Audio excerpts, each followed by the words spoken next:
মদিনায় মুহাজির ও আনসারদের মধ্যে ভ্রাতৃত্বের এক নতুন দিগন্ত। সত্য ও মিথ্যার প্রথম মহাযুদ্ধ বদেনি বদর, মুষ্টিমেয়দের অবিশ্বাস্য বিজয়।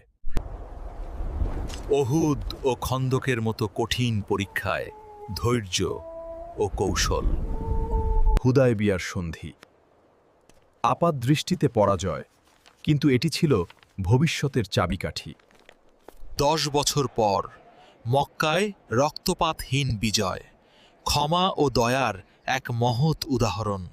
আরবের মানুষ ইসলাম গ্রহণ করল, সত্যের আলোয় আলোকিত হলো চারপাশ।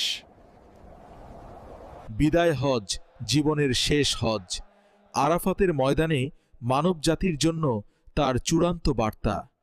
আল্লাহ ঘোষণা করলেন, আজ তোমাদের জন্য দিনকে পূর্ণাঙ্গ করে দিলাম।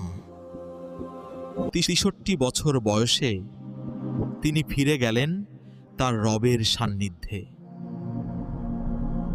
তার আদর্শ, সুন্নাহ ও কোরআন আমাদের জন্য রেখে যাওয়া অমর আলো।